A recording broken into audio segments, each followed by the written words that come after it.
For more of a look now at some of today's sporting talking points, I'm joined by sports analyst Ade Oladipo, director of Boxtalk. Ade, hello there. Let's get started with the Lewis Hamilton story. Yeah. And this is an interesting one, isn't it? Because some people would say, well, Lewis Hamilton, he's had a few technical faults with his car, but you know what? He's still got the fastest time so far in the practice sessions. What's the worry? But there is a worry, isn't there? Yeah, of course there is. Look, Lewis Hamilton's a perfectionist, let's not forget that. In a sport where 1 second can take you from first on the grid to 19th to 18th on the grid, I can understand he's worried. And the Malaysian Grand Prix is one of those, notoriously one of those toughest Grand Prix, they say, as well. Right. So again, I can understand why he would want to make sure that, you know, he gets the laps in, like others have, before he goes out onto the Grand Prix for the for the third practice session. I think it's fair to say as well that with Lewis, he's not, with his comments, he's not just kind of putting the pressure on himself, is he? He's kind of turning it around to the team, to the mechanics, ever so subtly, just kind of saying, listen, mechanics, I'll do my job.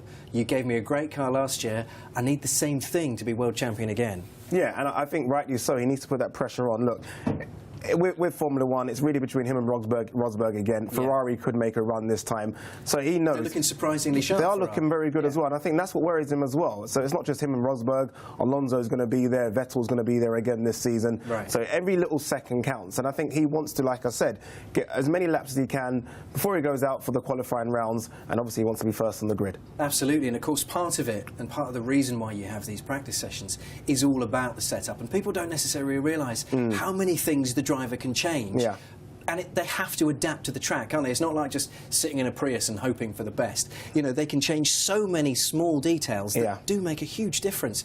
0.100 of a second off his time per lap could win him the race. Exactly. I think a lot of people, like you mentioned at the beginning, will probably say, look, he's the fastest, what's the problem? Yeah. These practice sessions are to kind of eke out all those problems. And what he's done there, probably maybe not right vocalising it to the world media, but what he's done there is said, look, there is a problem with the car.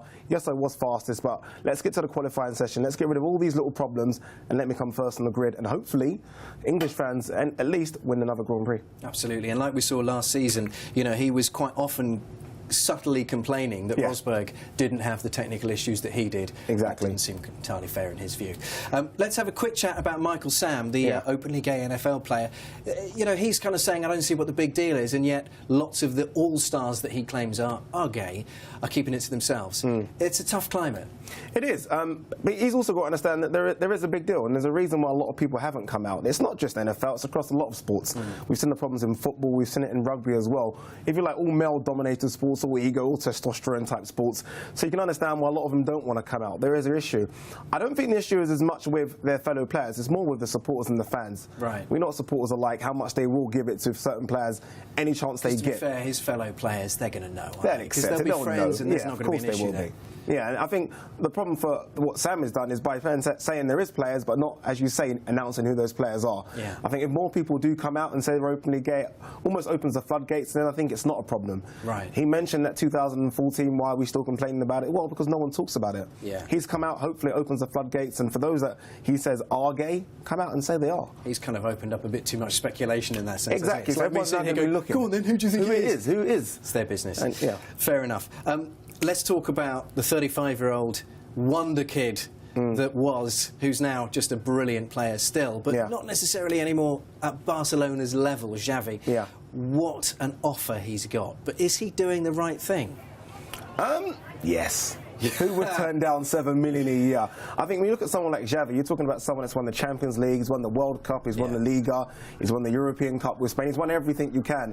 Why not cash out and make as much money as you possibly can for the last, what, 4 years of his career? Why not? But is there not an argument to suggest, yeah, OK, you're going to get massive money in your last couple of seasons, last 3 seasons, whatever it might be, why not just do one in another top league? Because he's still, I mean, he's still got the passing range, he's still got the vision, he's still got the footballing intelligence. He doesn't need the turn of pace that he used to have. I agree. He could still sit in a, you know, at the back of a midfield four and do a sublime job for say, an Everton, for example. Yeah, you're right. I think the argument he made, and I guess it probably wouldn't make sense with Everton, but the argument he made as well that he never wants to play against Barcelona again. So say he does go to another, if you like, a top team in one of the other European countries and they qualify for the Champions League, he gets to play against Barcelona, which he said he never wants to do. Everton, you're right, are probably not going to qualify it for a few years, so he could go somewhere like that, but he'll be getting nowhere near the money. nowhere near Absolutely. 7 million a year. I mean, he'll probably be Absolutely. getting 7 million over 4 years. So who turns it down? And he goes there and opens up another market. We saw what America did with David Beckham. Now the American market is huge. Who knows? He could go there and open up that market, and it becomes another kind of footballer's dream place to go when you retire. Maybe he just thought that the American move was too obvious, and so he's going, OK, we'll try this. And 7 million a year helps as well to make you change your mind, even if America was on the table. He's got an option on a 4th year. He's going to be taking that option, right? He's making everyone feel like at 35 you can put your boots on still and have a kickabout. So yeah, he's definitely going to take the option. Why not? Yeah, even at 39. Certainly. Brilliant.